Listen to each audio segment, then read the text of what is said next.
Saludos amigos, bienvenidos y bienvenidas como siempre a su espacio Periodismo y Sociedad. Me dicen que tengo que mirar derecho para que no me pierdas en el camino.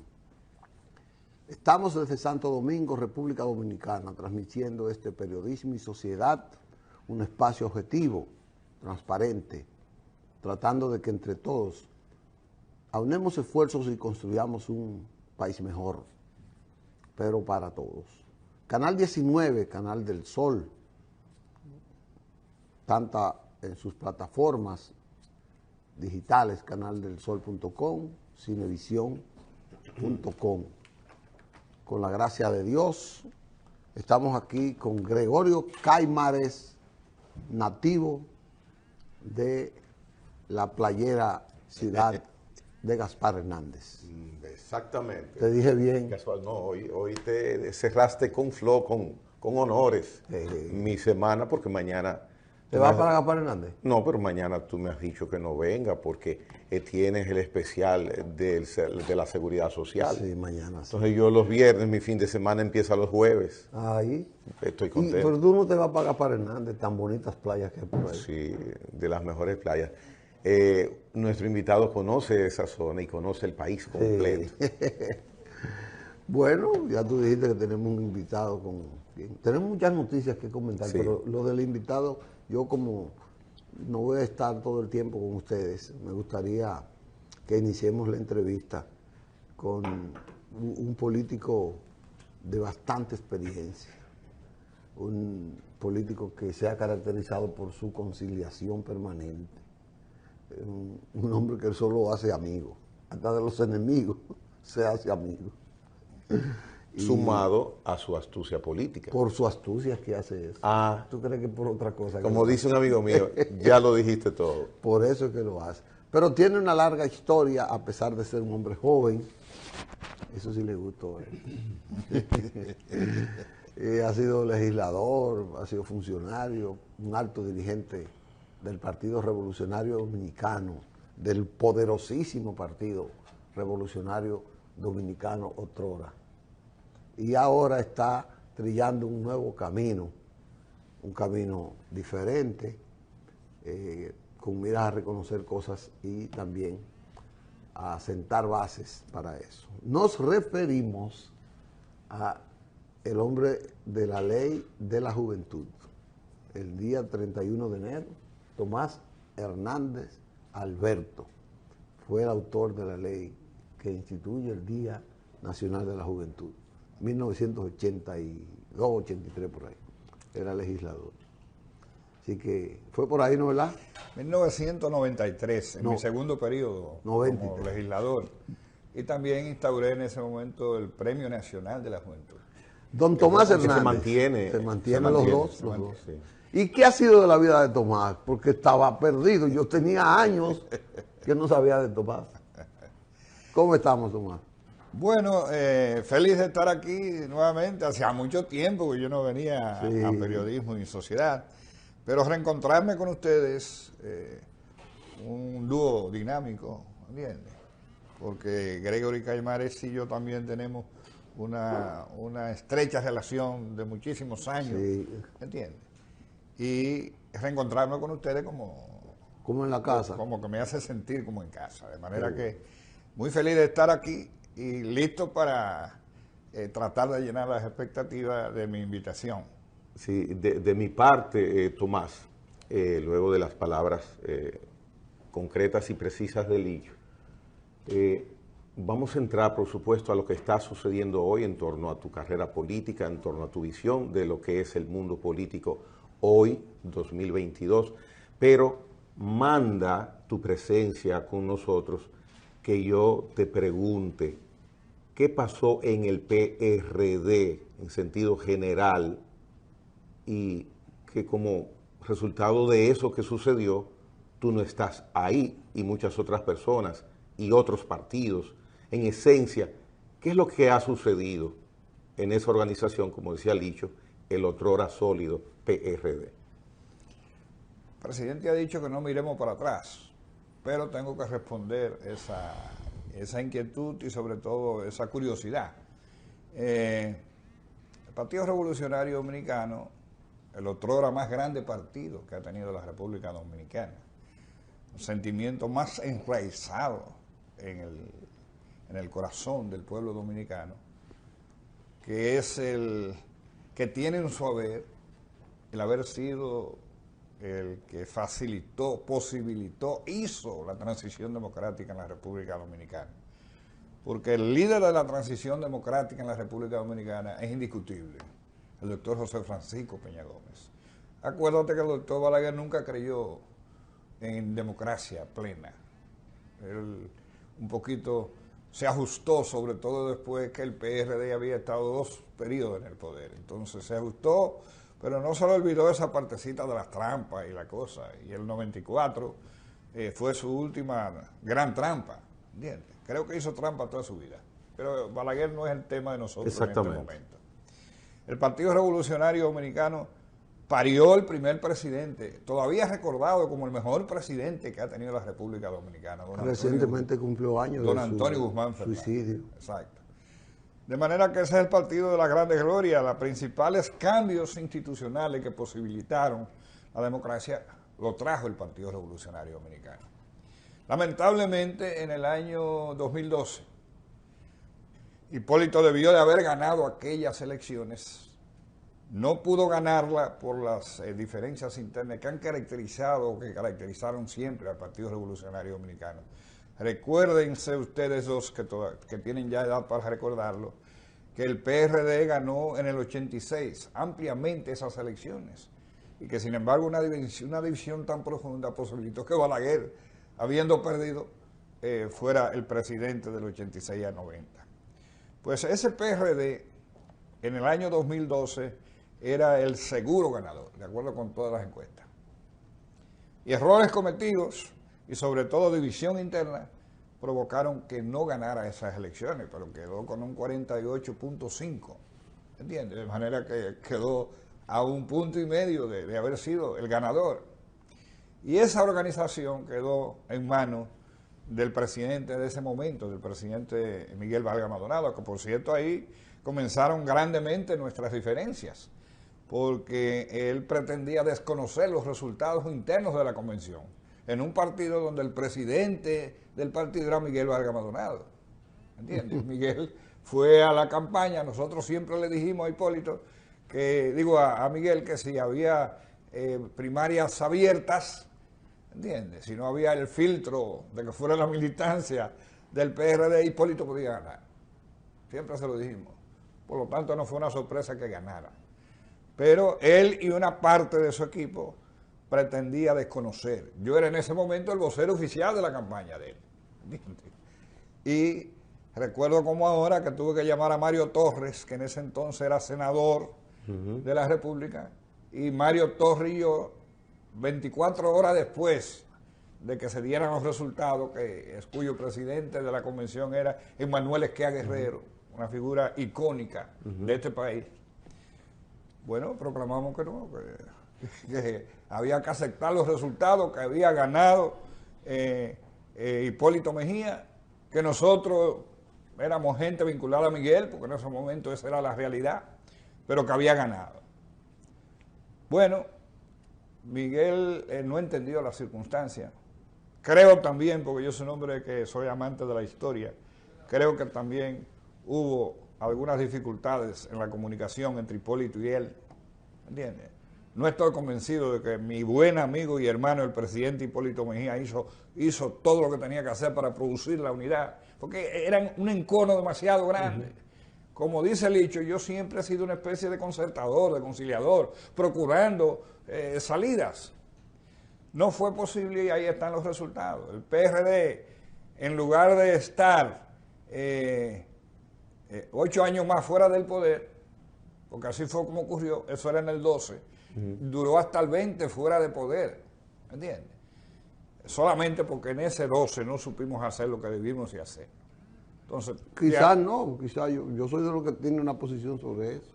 De ahí ocurre, es lógico, que sea así. Tú eres todo el mundo sabe que además de un gran comunicador, tú eres un analista profundo de la política y un militante activo de la política. Obviamente puede ser que tenga alguna diferencia con relación a cómo se narra la historia, ¿entiendes? Pero yo estoy diciendo para poder responder a... ¿De hasta dónde llegó el PRD? Bueno, el PRD quedó en manos de Miguel y de ahí acá, en el último proceso sacó 2.2.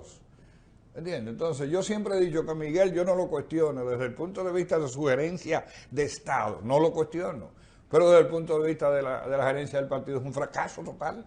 Es que hoy el PRD es una organización política que de ser una luz en una montaña gigantesca se ha convertido en una organización microscópica. Un copullo. Y eso sobre todo por tanta historia que es parte de la historia institucional de República Dominicana.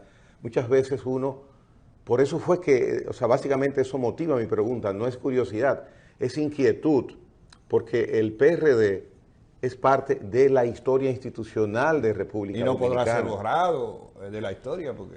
Y entonces, nada de eso ha permitido que se reduzca a lo que verdaderamente es hoy. Son de las cosas que uno no entiende o que necesita una explicación bien explícita. Tiene una explicación. La política exitosa es el conjunto de una serie de elementos, de valores sociales, legales, políticos. Tiene que ver con carisma, con mística, tiene que ver con esperanza, tiene que ver con muchas cosas, tiene que ver con inclusión, con todo eso. Cuando tú no juntas todo eso en la dirección de un partido, de una agrupación cualquiera que sea, esa agrupación fracasa. Pero yo creo que en el PRD... Eso fue lo que le faltó al PRD del 12 para acá.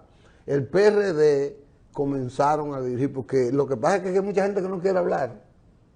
Bueno, pero Tomás está hablando. Lo que pasa es que el PRD, a partir del 12, lo dirigió Leonel Fernández y Miguel Vargas Maldonado. Eso es verdad. Entonces, el que no quiere meter a Leonel dentro de una fortaleza de Leonel, que era el poder, que era su intención de dividir el sistema político, y la debilidad de Miguel de creer en Leonel, de que lo iba a hacer presidente.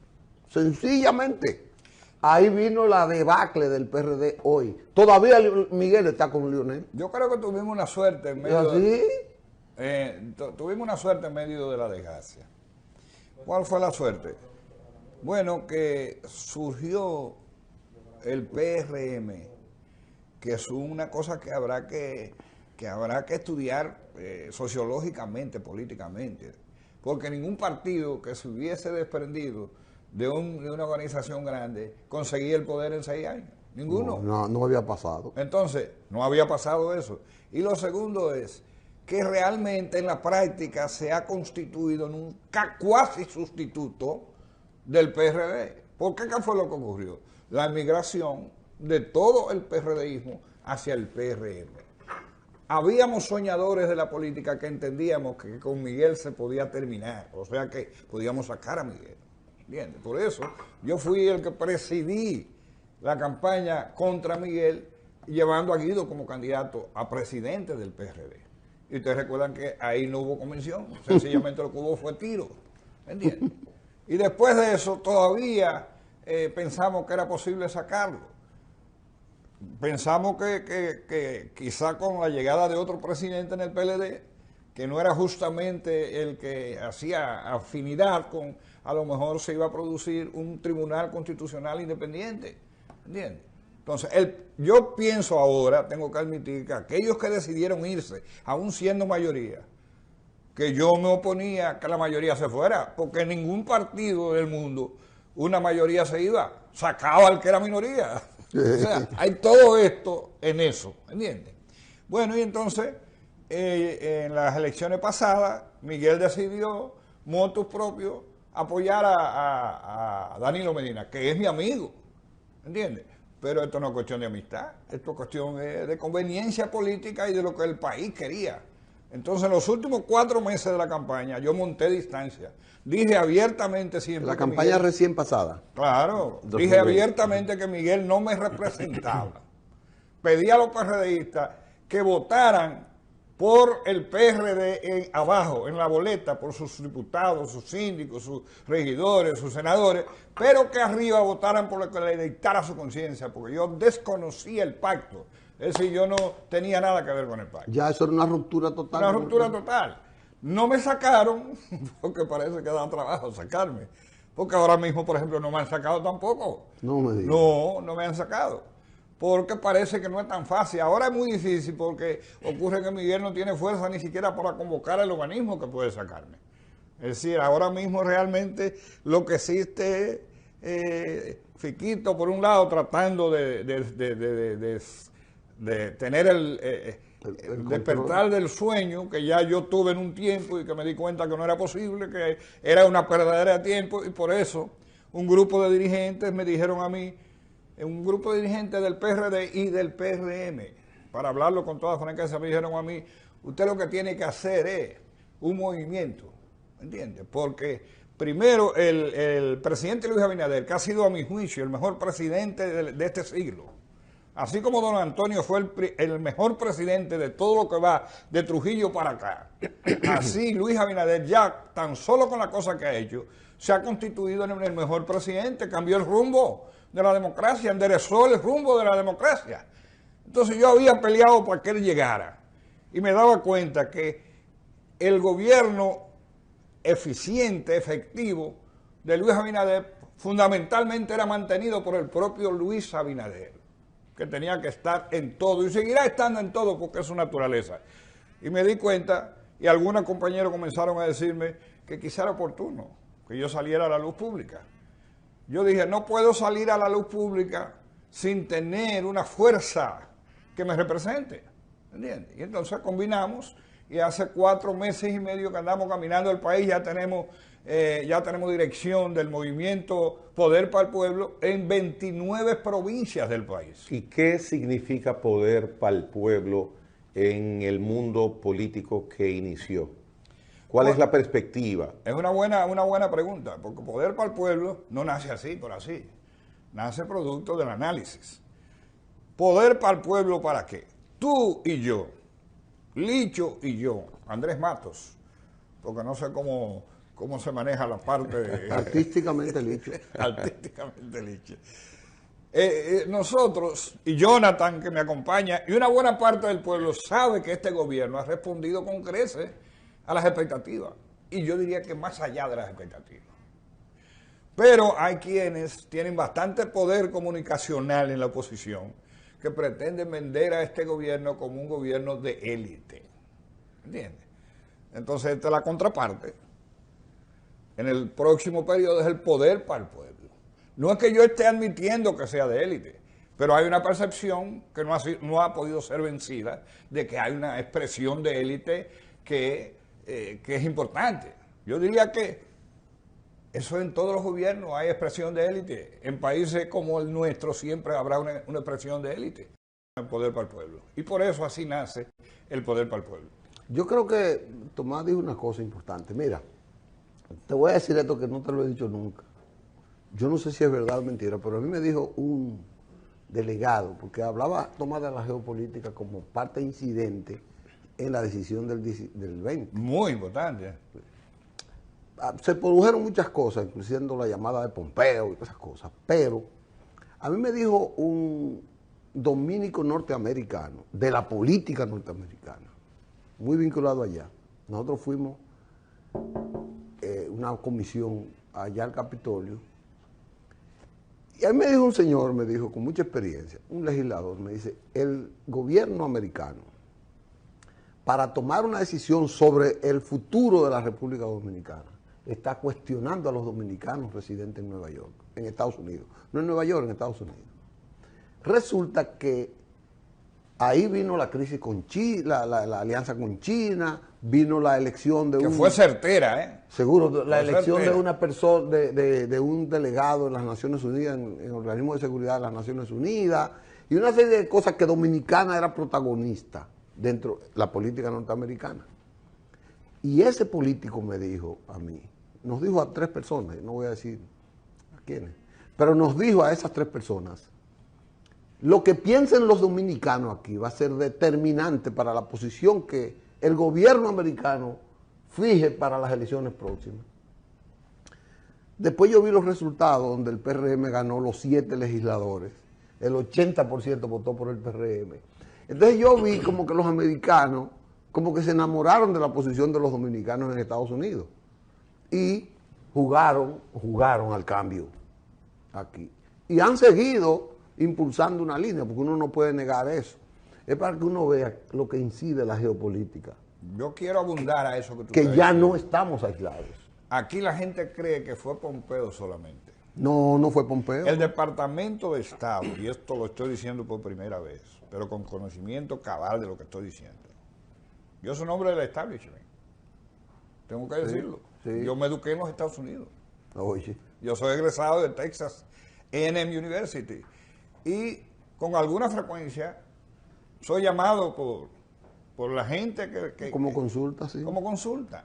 Mira, aquí vinieron una comisión del Departamento de Estado de los Estados Unidos a explicar la posición del Departamento de Estado, que es lo que dirigía Pompeo.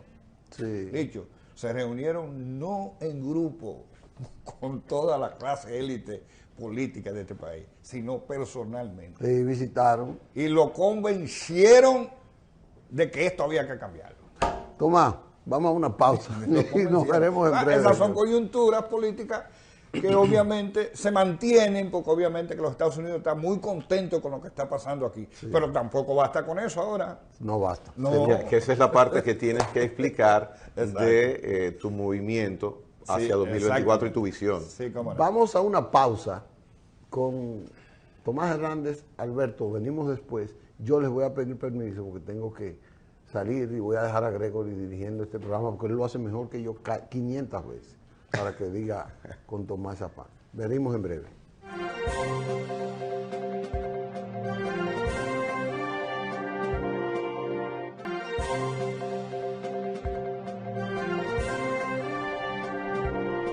Bien, como ya ustedes han visto, tenemos a Tomás Hernández Alberto con su movimiento político encaminado a propugnar para que el presidente Luis Abinader continúe dirigiendo el país a partir de 2024. Entonces me gustaría, Tomás, que nos expliques cómo está constituido el movimiento y el radio de acción en que se está desenvolviendo hasta este momento.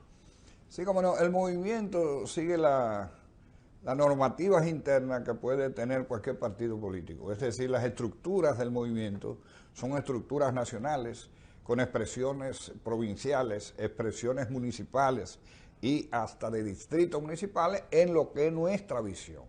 O sea que para las elecciones que se celebrarán en febrero de 2024, ustedes van a tener también ejercicio de activismo, porque las municipales se realizan y luego vienen las presidenciales y congresionales. Sí, claro que sí. Yeah. Nosotros nacimos con un objetivo fundamental, pero que no es un objetivo excluyente.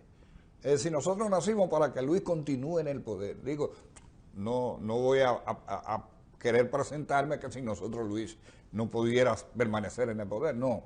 Pero nosotros queremos ser parte del activo político que haga posible la permanencia de Luis. Esa es nuestra decisión original y la razón de la fundación del Poder para el Pueblo. Pero en el camino tú tienes que tenemos gente en todas partes de la República Dominicana y que no podremos ser ajenos a lo que habrán de ser las candidaturas. Por ejemplo, nosotros estamos en el Distrito Nacional. Nosotros tenemos que tener una definición con relación a lo que va a pasar aquí.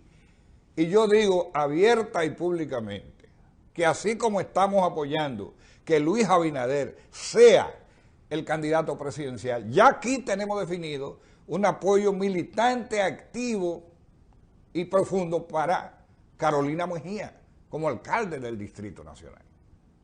Ya. ¿Usted me entiende? Y así, en diferentes lugares, vamos a tener apoyos a candidatos que surjan del PRM y apoyos a candidatos propios que puedan surgir. Y esas personas que veo en pantalla, que te acompañan en encuentros, ¿de qué partido forman parte? Excelente pregunta. Una buena parte viene del PRD. Otra parte viene de disgustados del PRM. Porque hay una realidad. hay una realidad en el PRM.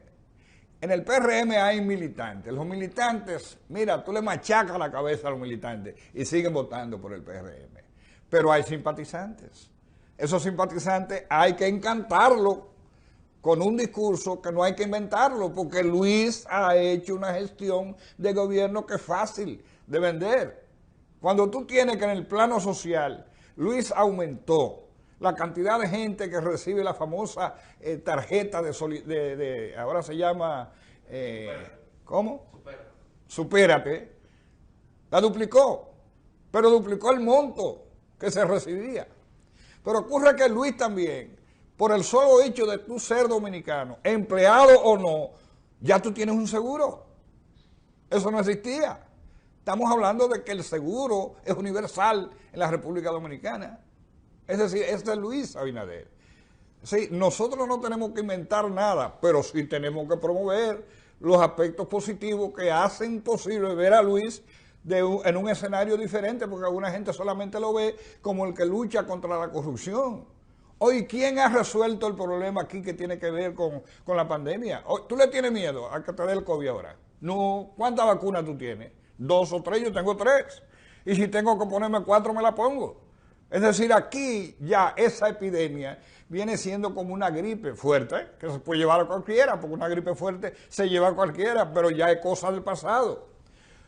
Luis, para poderse mantener en el poder y ser exitoso, tuvo que romper el miedo de abrir la economía en la República Dominicana. Eso fue una decisión. Acuérdate que la oposición decía que no habían condiciones. La abrió. Y ahora ocurre que el turismo en la República Dominicana pudiera romper el récord que había establecido en el 2019. Entonces estamos hablando de un gobierno de acciones. Luis creció, el gobierno creció un 12.3 el año pasado. Y hoy en día todas las economías cercanas y del mundo hablan de 2% de crecimiento. Y aquí se habla de un 5% de crecimiento. Es decir, no es porque Luis no haya hecho cosas que se puede pensar que puede ser cambiado. Mira, no hay manera de sacar a Luis en el 24, porque las acciones de él lo han consolidado y por otra razón muy sencilla. La división en la oposición no es una división aérea, es una división real. Es una división sólida. Es sólida. Pero es hay real. una realidad también, Tomás, que con tu olfato de político de mucha experiencia y sensatez, pienso que debes prestarle alguna importancia, y esa importancia quisiera saber cuál es respecto a la situación de la inflación, que si bien no es el 100% de la inflación que tenemos producida por una gestión, sino que también hay factores que inciden externos en ella, tú tomes en cuenta ese aspecto para un partido que está en gobierno y una población votante que piensa en gran parte que el responsable es el gobierno, no analiza ni está creyendo ni confiado que pueden haber otros factores que sean responsables de eso y quisieran entonces darle su favor en las elecciones a otra figura. Mira, en este país no se puede descuidar quien está en el ejercicio de gobierno en tomar en cuenta esa realidad. Hay una buena parte del pueblo que tiene problemas fundamentales hasta con comer. ¿Entiendes? Entonces, cuando tú hablas de eso, tú tienes que saber qué es lo que tiene que hacer. Luis lo está haciendo. Si no hubiera sido porque Luis, el presidente de la República, aquí no se sabe cómo estuviéramos nosotros. Porque con los patrones de gobierno que teníamos, no estábamos preparados para hacer frente a esto. ¿Tú conoces de algún gobierno que decidiera resolver el problema del precio del combustible? Que tú y yo sabemos lo que significa, qué componente significa los combustibles. ¿Entiendes? El poder decir nosotros, bueno, no importa lo que suba, este es el precio máximo en la República Dominicana. ¿Cuánto le cuesta eso al gobierno? 22, 23, 24 mil millones de pesos, que no cuenta con ello para seguir haciendo cosas positivas en las obras, por ejemplo. pero que significa paz social en la República Dominicana. La inflación tuviera mucho más galopante si no hubiésemos podido controlar eso. Bueno, el Fondo Monetario acaba de recomendar a todos los gobiernos de Centroamérica, Panamá y República Dominicana que las secuelas y las incertidumbres de la economía sean precisamente combatidas con hacerle frente a las situaciones sociales. Pero sigue manteniendo el crecimiento para la República Dominicana en 5.5. Correcto. ¿Entiendes? Cuando va a otras naciones, exceptuando Panamá, que tú sabes que ahora la competencia de crecimiento económico es entre Panamá y la República Dominicana. Hace algunos años parece que se va a mantener igual. ¿Entiendes? Tú minimizas No. la oposición un poco por tu pronunciamiento. No, todo lo contrario. Porque date cuenta que porque le doy mucha importancia. Es que sé que hay que trabajar duro. son partidos, los dos principales de oposición, duchos Con experiencia en ejercicio de poder y de oposición también. Acuérdate que el PLD siempre hizo una oposición rabiosa al PRD. ¿Tú piensas que está creciendo cuantitativamente el favoritismo hacia la oposición? Yo pienso que en la medida en que el favoritismo a favor del PRM, que no es lo mismo de Luis, porque son dos cosas muy diferentes. Tú sabes que la brega mía, que la gente ayudar a convertir en militancia la simpatía que tiene Luis.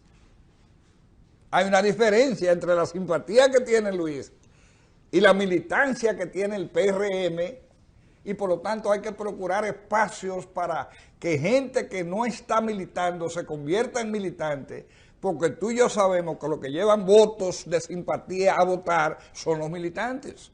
Entonces ahí es que está el trabajo del poder para el pueblo. ¿Y por qué tú decides formar un movimiento y no integrarte a la labor partidaria? Y al mismo tiempo te pregunto, son dos preguntas. El PRM está debidamente actualizado en lo que en este momento tiene que estar o tendría que estar haciendo con miras a 2024. El PRM está reaccionando de manera inteligente. Por ejemplo, yo soy partidario de las elecciones abiertas, de las primarias, pero creo correcto lo que ha hecho el PRM. El PRM ha evitado eso porque sabe lo que significa eso en función de unidad interna.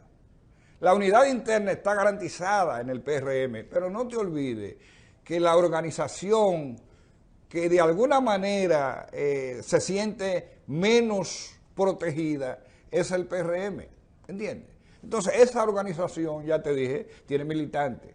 Los militantes, tú le guayas la cabeza con un martillo y votan. Pero tú sabes que falta el complemento de la estructura, formalizarlo, que debe ser en menos de un mes, ya con los dirigentes que van debajo de la cúpula. Bueno, y ahí viene otra prueba. La primera se pasó sin inconvenientes, se puede decir, que fue refrendar básicamente, salvo la creación de las 3 vicepresidencias, pero ahora falta el resto de la estructura. Bueno, pero hay una cosa muy buena. Por ejemplo, tú tienes que posiblemente Guido Gómez Mazara decida ser precandidato presidencial. Y parece que el compañero Ramón Alburquerque.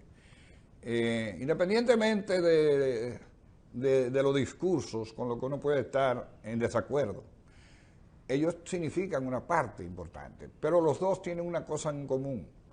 No tienen nada que buscar en otra organización. A ver si me entienden. Pero también la cúpula no piensa que ellos son obstáculos y que lo que se decida en el PRM no cuenta básicamente con una participación de ellos y mucho menos buscando una candidatura presidencial. Tú me has ayudado en el sentido de que yo no veo peligro alguno en compactar al PRM. El problema es que el PRM solo no gana las elecciones, no la gana. Entonces, ¿por qué nosotros decidimos trabajar en el otro escenario? porque tú y yo sabemos también que hay un nicho de un 62% de la población que no milita en ningún partido. Esa es tu respuesta a que no buscas integración en el organigrama institucional del PRM. Bueno, sí, porque yo diría que en la práctica yo vengo siendo PRMista en la práctica. Ya. ¿Me entiendes?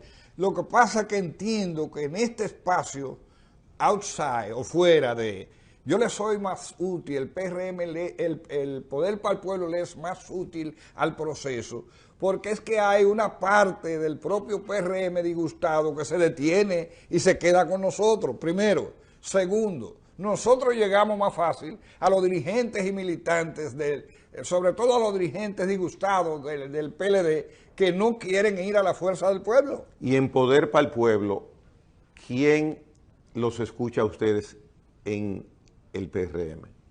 No, nos escuchan todos nos escuchan, porque ocurre que yo, como me describía Licho, yo soy un hombre con una puerta abierta con todos los funcionarios y los líderes importantes. O sea, del ustedes PRM. pueden ser un interlocutor entre el partido y el gobierno.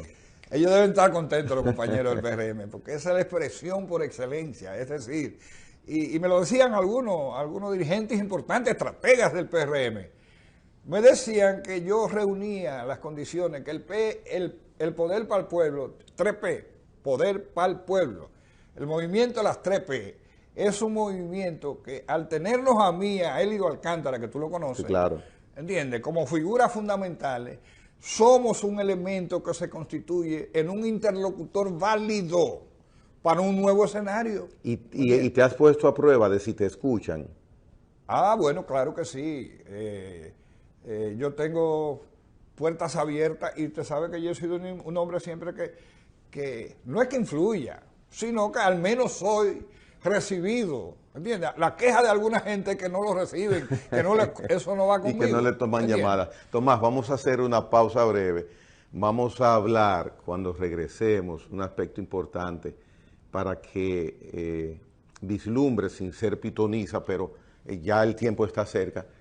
¿Cómo ves 2024 desde ahora y posibilidades de que haya repetición, pero también, concienzudamente, cuál es la realidad y los obstáculos que ustedes deben también enfrentar, porque se entiende que no van solos a las elecciones. No, de ninguna manera. Y en unas elecciones puede suceder cualquier cosa. Así es. Y más aquí.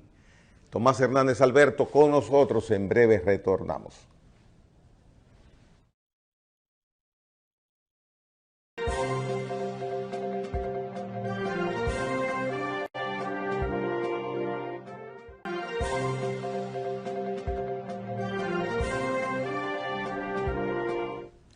Tomás Hernández Alberto, 2024, ¿piensas que va a ser un triunfo fácil que va a tener el PRM según tu emoción, tu simpatía, tu confianza por lo que has dicho? ¿Será fácil que ustedes puedan lograr nueva vez el triunfo? Gregory, además de mi experiencia política, acuérdate que yo fui el jefe de campaña de Jacobo Magluta y fui el vocero oficial de esa campaña. Fui el vocero oficial de las 3 campañas de Peña Gómez, 90, 94 y 96. Fui el vocero oficial de Hipólito Mejía cuando ganó, ¿entiendes? Es decir, he tenido que jugar un papel en la trayectoria que me hace ser un hombre con pasión, pero no con obnubilación. Ya. No. Es decir, si yo no hubiera sabido, ni hubiera entendido que era necesario forjar un movimiento que fuera capaz de aglutinar gente más allá de lo que pueda aglutinar el gobierno y el PRM de manera directa, yo no me hubiera lanzado a la calle al medio por una razón muy sencilla, porque yo estaba disfrutando de mis 5 nietas, de mis 2 hijas y de mi esposa. Yo soy un hombre bendecido entre las mujeres. Porque no tengo digo, en eso no soy tan bendecido, me gustaría tener nietos también, ¿entiendes? Y además con todo lo que significa el disfrute del hogar, ¿entiendes? Y yo tuve que sacrificar todo eso. Suerte que tuve el visto bueno de mi esposa divina, ¿entiendes? Que siempre me vivía diciendo, el gobierno es bueno, es excelente, pero este gobierno no parece tener quien le defienda, ¿entiendes? Y como me insinuaba, tiene que tirarte, Bueno, cuando vino la gente que me conquistó, porque yo debo darle al César lo que es de César, en su origen este movimiento no lo creé yo. ¿No? En su origen lo creó un grupo de compañeros que estudiaron la situación, inclusive el papel que yo estoy desarrollando, antes se le ofertó, por ejemplo, a un hombre de la calidad de Fello Suberví. Ya. ¿Entiendes? Y Fello decidió por todas las razones del mundo que él no estaba para eso, que no está en eso, que está en otro proceso, y la gente hay que respetarla. Entonces fue que se fijaron en mí, ¿entiendes? Y obviamente conmigo comenzó el movimiento.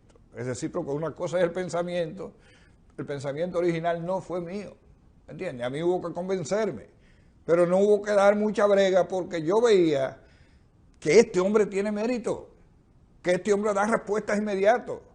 Usted ve, a mí no me sorprendería que en cualquier momento el presidente busque alguna salida a la situación de la factura eléctrica, porque ese es su estilo. A mí no me sacaría de quicio.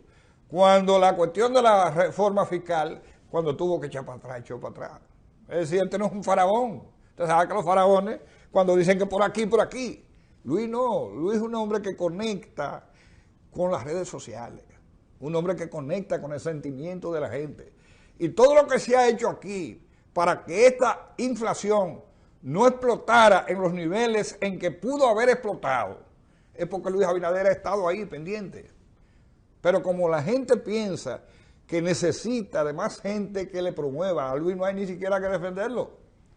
A Luis lo que hay es promoverlo. ¿Por qué? Porque Luis hace suficiente para mantenerse en el poder. Él no lo hace con esa intención. Sin embargo, tiene la oposición, y puede ser hasta lógico que en política los opositores tengan discursos totalmente distintos.